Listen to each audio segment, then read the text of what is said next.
I am Michael. I'm a business owner, entrepreneur, investor, kind of funny improv artist, very, very, very, very neurotic. And I'm really into geeking out about technology and all sorts of other things. I'm a TV host and your host right now for what we call the Second Scene Podcast. It's a Dweebs global production where we offer free resume help, mental health assistance, and everything in between. We have over 500 volunteers from around the world, and we are here to help. And it is completely free and completely confidential. I'm here today with Chris D.T. Gordon. Chris was forced into a second scene after his battle with necrotizing fasciitis, which simply put is it's a flesh-eating bacteria. So I know it was like one of my biggest fears as a kid was getting that. And that's why I kind of avoid ponds and other bodies of water. So we'll get into that shortly, but it was, yeah, bad dreams about getting that as a kid. And I'm sure a lot of other people have them as well. So we're going to give people some heebie-jeebies. A little Yay! conversation. So what was your welcome and what was your life like? What were you doing before you got this? Well, first of all, thanks, Michael, for having me on. I greatly appreciate it.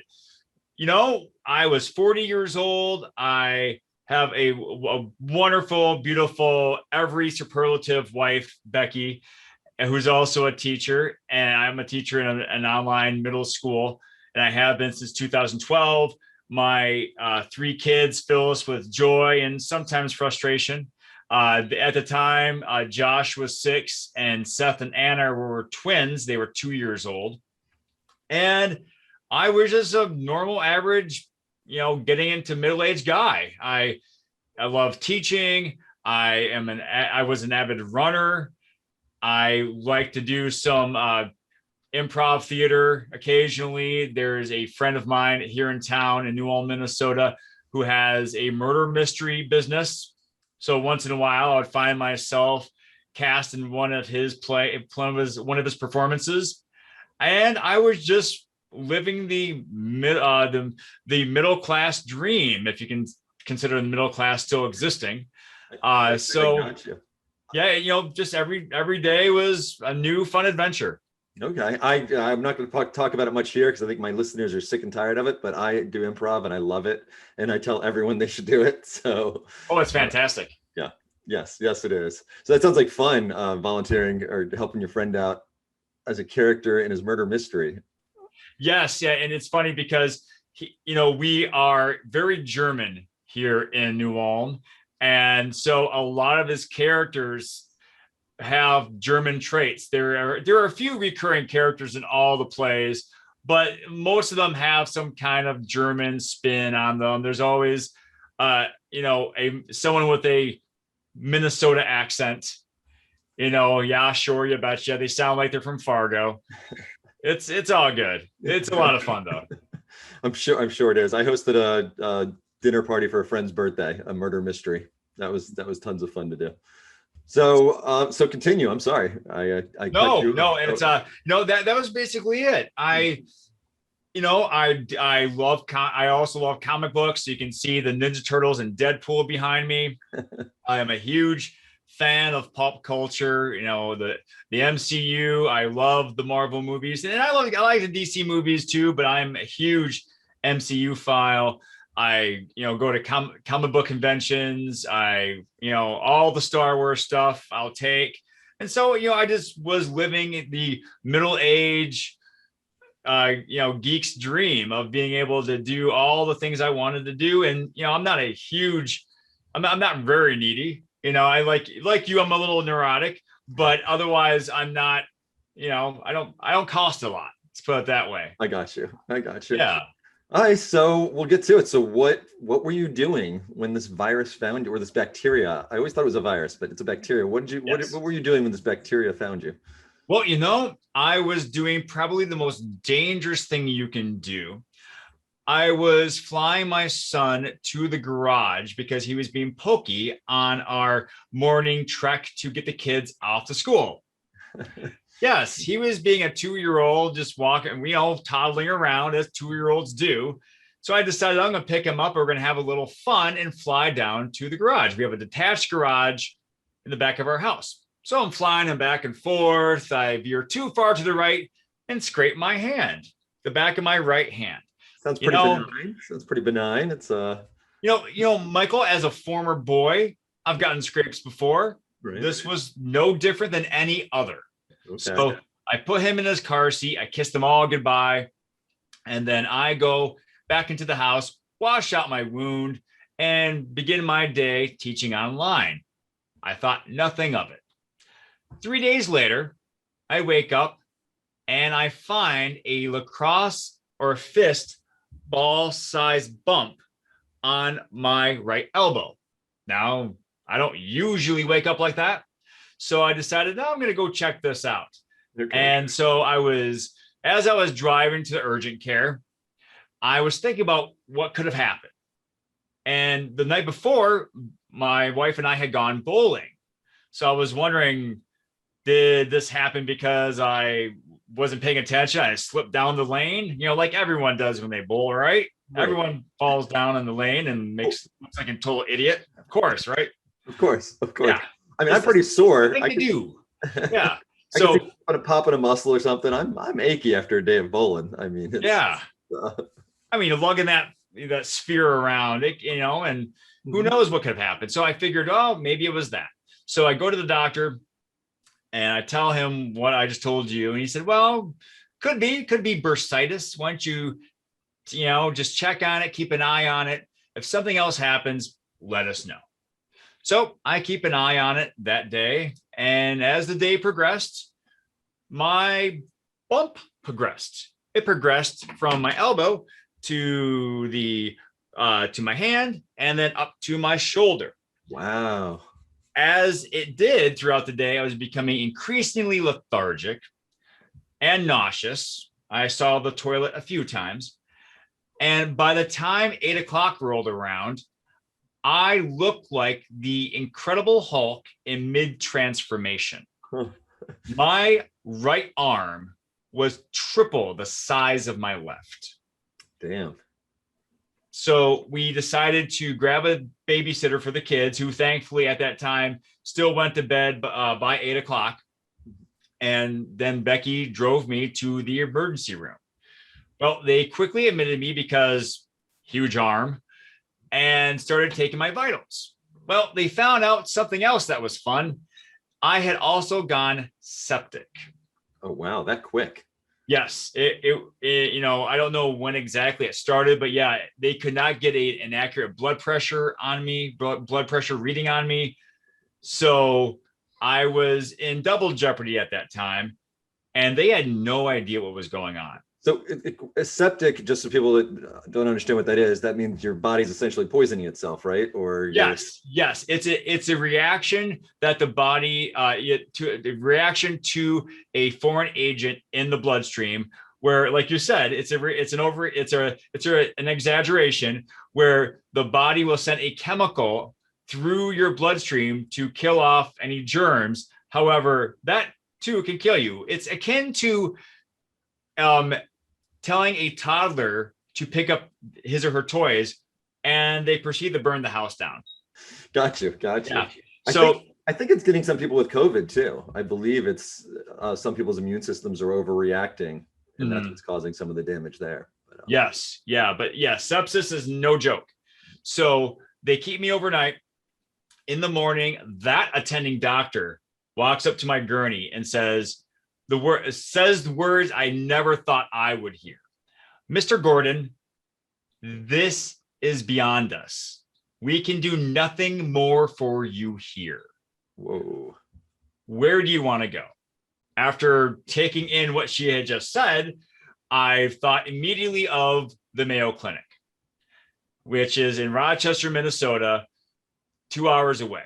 Not only because it's world renowned, but because Becky's parents live in Rochester. In fact, at the time, her dad was a chaplain for the hospital chain.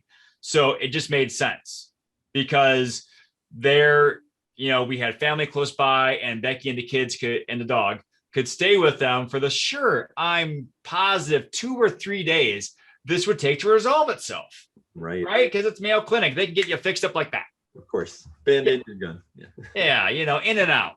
So they drive me to the municipal airport. They strap me literally into the side of a plane because planes aren't usually geared for giant gurneys. So they had to strap me to the inside of the plane. I could see about maybe 6 square inches of a window.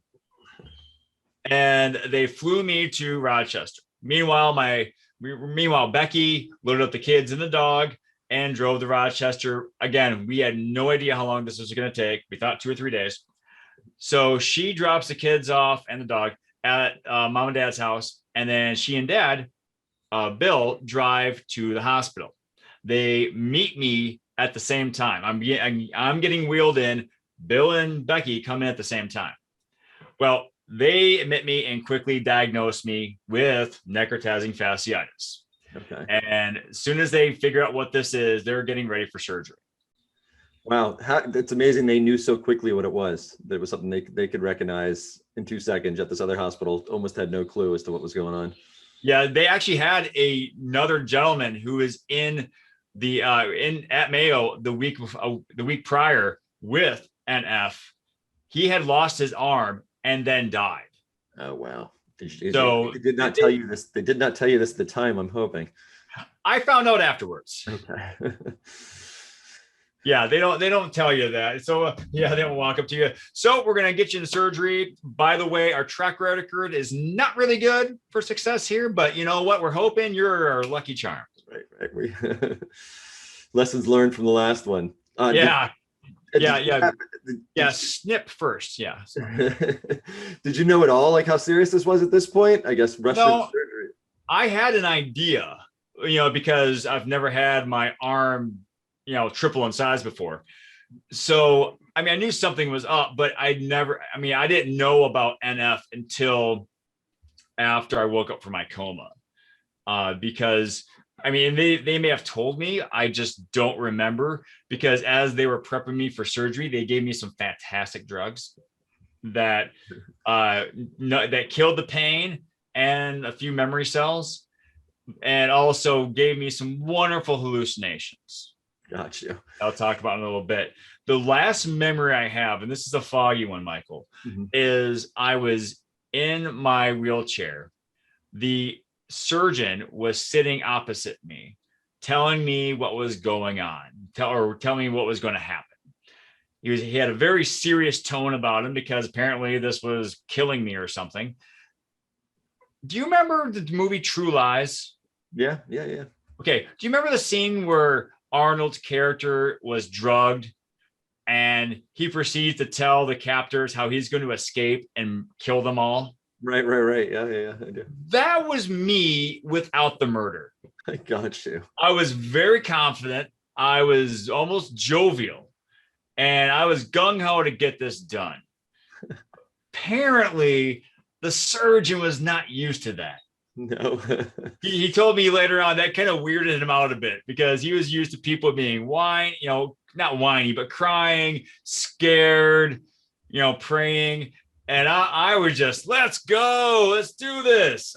I must have looked like a drunken Charles Xavier. Right. From the X-Men, my bald head and my gung-ho attitude. Yeah, well, apparently helped. So you're still here. Yeah, thanks. Yeah. So, so they put me into an induced coma for 5 days, and they proceeded to go forth with the first surgery, which is basically a debridement, which is they took all the infected skin off. And so that means that from the back of my right hand, they went all the way through my arm to my shoulder, and then down my chest. You can see there.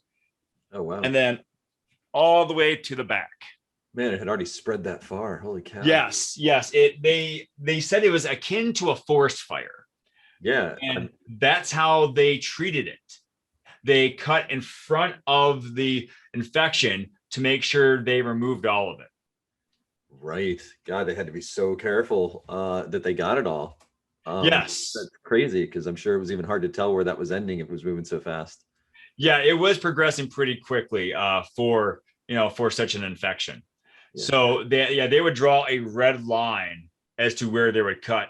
And when it reached the base of my neck, that's when Becky left the room, because they had drawn a line before they started the first surgery, and it was getting very close to my neck.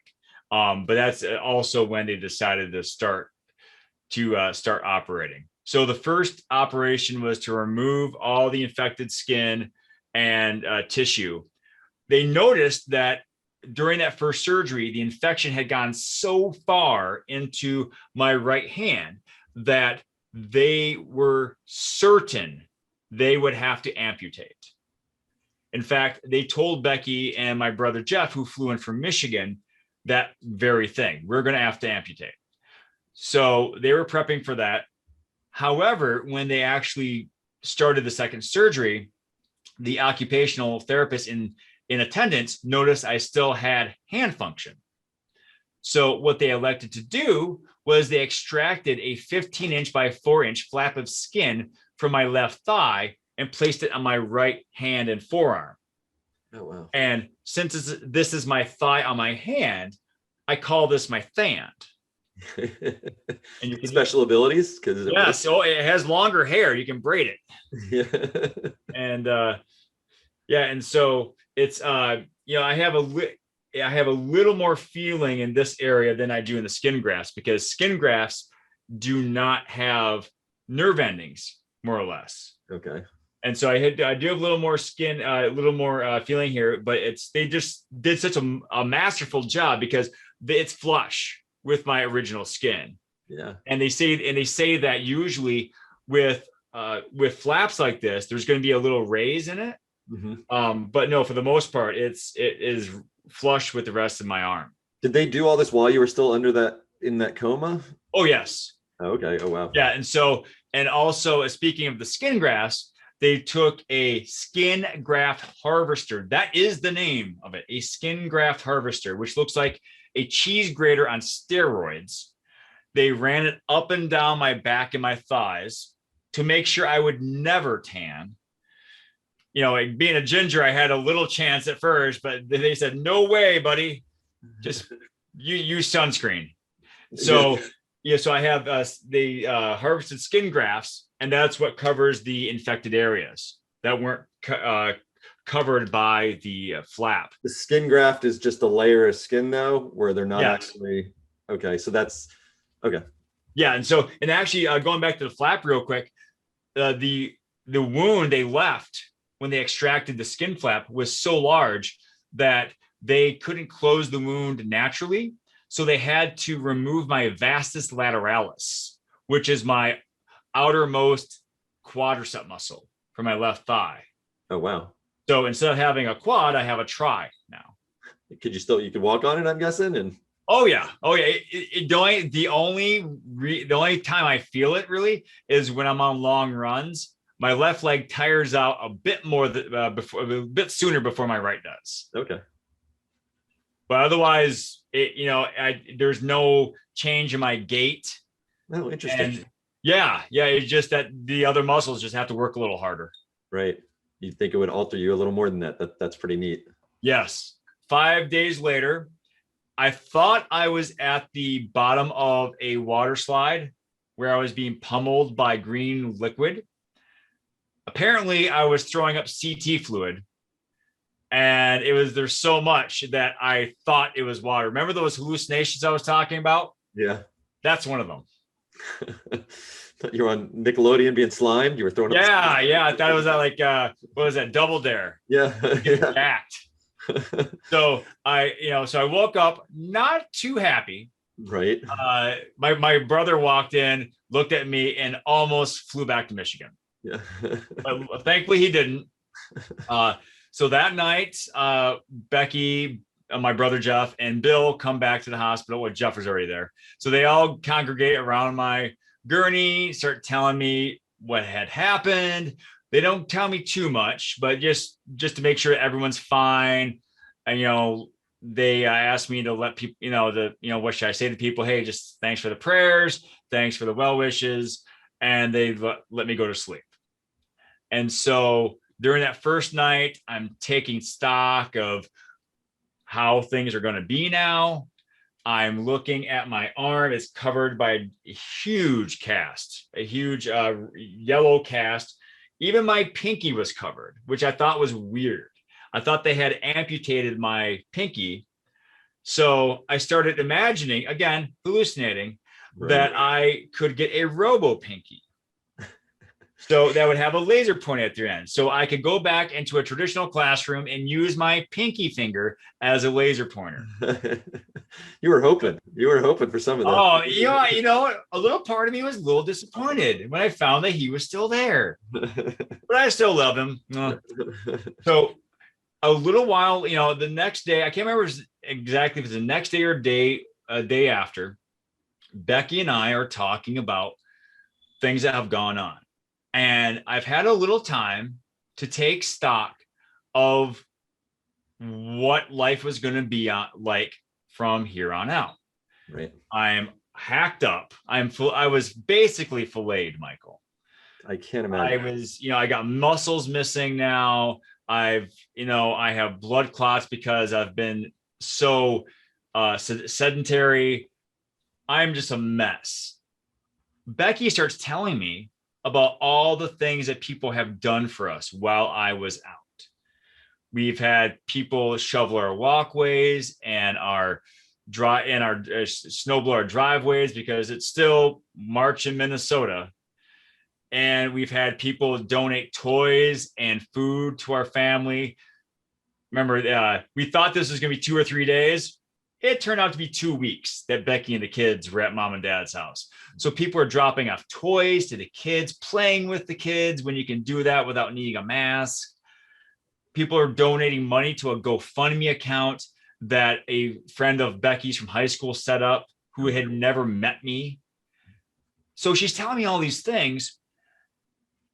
And I could just feel the light from heaven just shine down on me with this revelation that I need to develop the attitude of gratitude. I didn't call it that then, because I felt that if I were to become negative or depressed or angry at my situation, that my actions would be a slap in the face to anyone who stepped up to help us. It's amazing you had that attitude and you can move forward like that, but it sounds like you always had that in you. This just pushed it even farther. I did. I've always been, a somewhat positive guy, but I felt that, if those people hadn't helped us, what kind of shape would we be in? If my wife didn't have the job that she had with the insurance that she had, we would, all this costs $1 million. I am 1/6 of Lee Majors. I'm the $1 million man. So,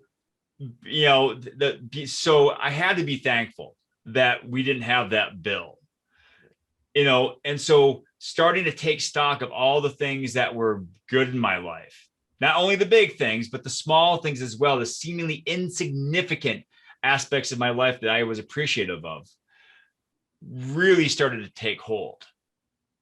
And that started leaking in then to how I interacted with people. Be it the doctor, my plastic surgeon who made me look as awesome as I do now with my permanent cosplay, to the orderlies and the people who brought up my food. I needed to show them how much I appreciated them for what they do for me. So what was the first change you made? I'm sure you're already treating them well. So what was the change you made to make it even more? I made it my goal to learn everyone's name at the hospital. That'd be impossible for me. everyone, well, not everyone in the hospital, everyone with whom I had contact. Right. All the nurses, all the the food staff, everyone. I wanted to let them know that I saw them more than just the role that they play, because there really wasn't a lot I could do given my situation. My job was to recover. So I did that. I listened to the physical therapists. I pushed myself to the limit to get as healthy as I could, to show them that I respect them enough that I'm going to be the best patient I can be. And I'm a horrible patient usually, Michael. Yeah. I have no patience to be a patient. Usually you talk to my running therapist, my physical therapist for running. I'm not very good, but in this situation, I needed to be the best. Okay. And so I would also, I get on Facebook and, social media and thank people for their well wishes, and let them know I'm thinking of them as well, whether they're going through a hard time or I remember a few times I donated to others' GoFundMe accounts. Nice.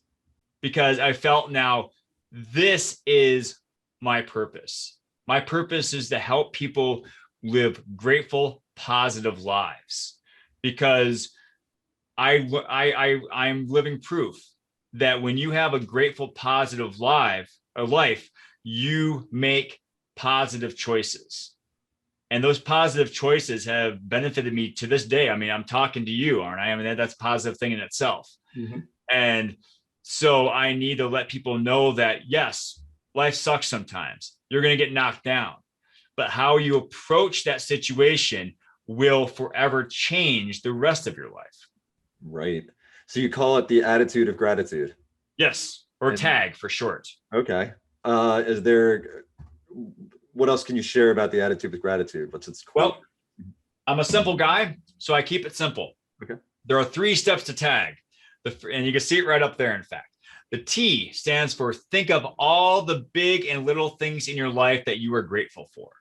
Now, I mentioned the big things, of course, your faith, your family, your job, your house, your friends, all those big things, but also the little things. For example, let's see here, these nail clippers. Now, everyone usually has nail clippers in their house, and then they're a thing to have. Mm-hmm. But when you have a hangnail or you scratch something and like, oh man, that nail is just bugging me, you search high and low all over your house. And if you don't have one, you'll go to the store and buy one. And when you finally procure it, it is the most valuable item in your possession. So being able to see items for the value that they give you and appreciate them even when you don't need them makes you richer than you could ever possibly imagine before. Then you have the A, which is acknowledge the appreciated. Let people know why you appreciate them. In the hospital, I did my best, as I told you, to learn everyone's name as much as I could. I thanked them profusely for everything that they did for me. I shared my feelings with them in terms of how they made me feel. It's giving people value that in a way where they can't pay you back. It's seeing people for the value of themselves, regardless of how they affect your life as well. Because I look at my wife, Becky. I mean, yes, she's my wife. I love her. She's my best friend. Apart from me, though, she's a fantastic teacher. She reaches students in so many different ways and helps them learn how to think, not what to think. She is an incredible mother. She is a loyal and gracious friend. And so when I think of all those things that she is, and then I say, oh yeah, and she's also my wife, and she loves me more than anything else. That just, and I don't want to put anyone on a pedestal, but it gives our relationship so much more strength because I appreciate her for the person that she is. She is apart from who we are as a couple. Mm-hmm. And so being able to do that for everyone in my life and letting them know how I feel about them is the second part of TAG, because it allows me to extend the love that I have for people. And then finally, there's the G. And this is where we really get things going, is giving others a reason to be grateful. Now, like I said, I couldn't do a lot in the hospital, other than get on social media and donate to a couple GoFundMe accounts. But once I was discharged, I started doing all that I could. And I started getting back into running. And whenever I go out for a run, I pick up a piece of trash, whether it's on the road or in someone's yard without being too trespassy. I, I shovel people's walkways. When I have time, I try to snow blow their driveways. I mow their lawns. If I know that they're getting a little along, we have neighbors to our south who have twins as well. And being a fellow dad of twins, I know how busy life can be. So if I have the mower out, I'll go mow their lawn as well. It's even opening the door for someone that's right behind you, right, and letting them know you see them, whether they have their hands laden with groceries or not. And the beautiful thing about all those acts, Michael, is that they cost nothing of me, but they can be priceless to the recipient, because we never know what's truly going on in people's lives. Right. People are like icebergs. We only see a tiny amount of what makes them the person they are and what's going on in their lives. Mm-hmm. So if I can do my best to make their day even a little bit better, I'm going to do it. So this sounds so ideal, and I can imagine so many people listening to you and watching this, and for a day, they're going to be different. But then to continue it the next day, it's the hardest part. Yes, so, day two is always harder.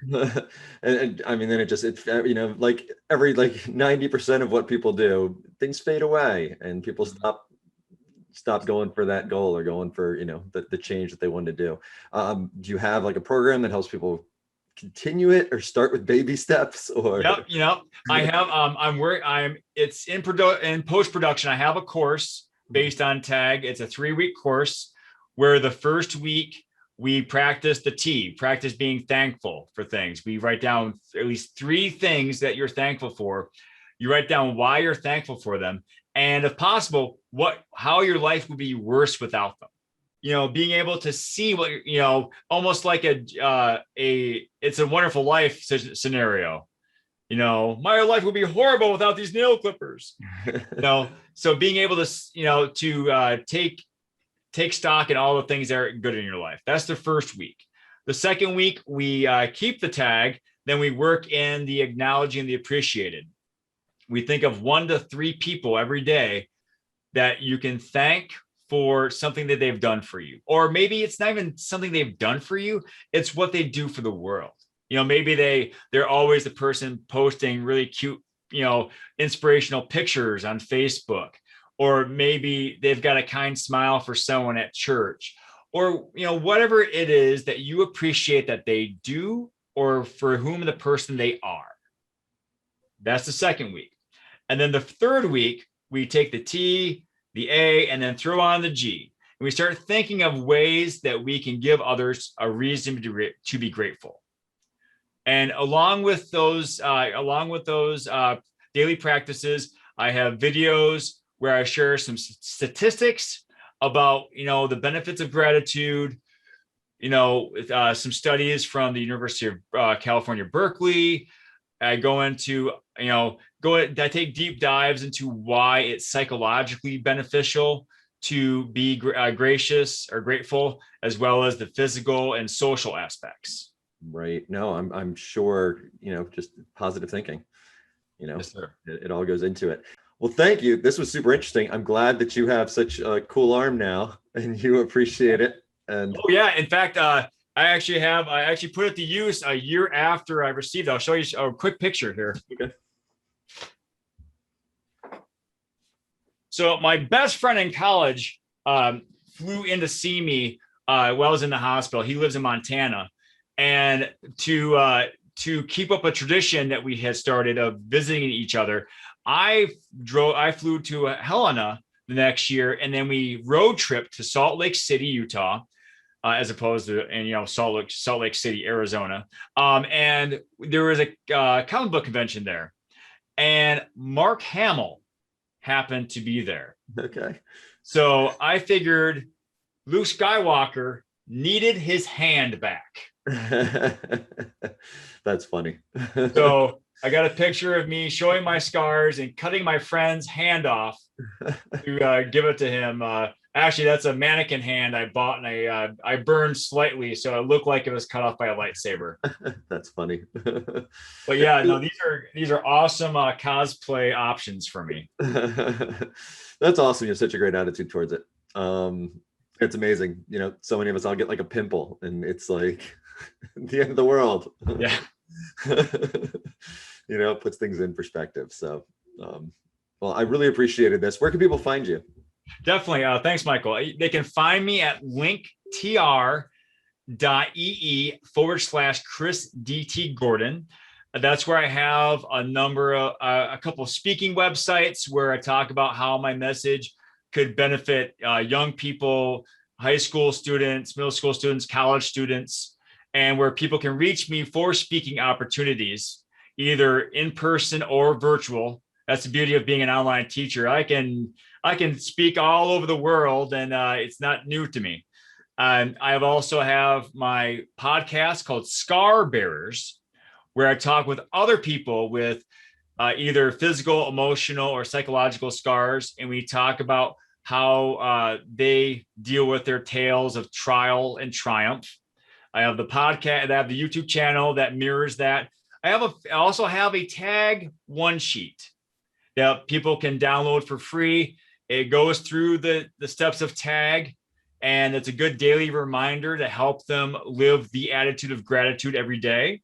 And they can find that at linktr.ee/Chris DT Gordon. And I have a couple other things as well. I am a contributing writer to the Modern Warrior magazine that just launched in April 2021.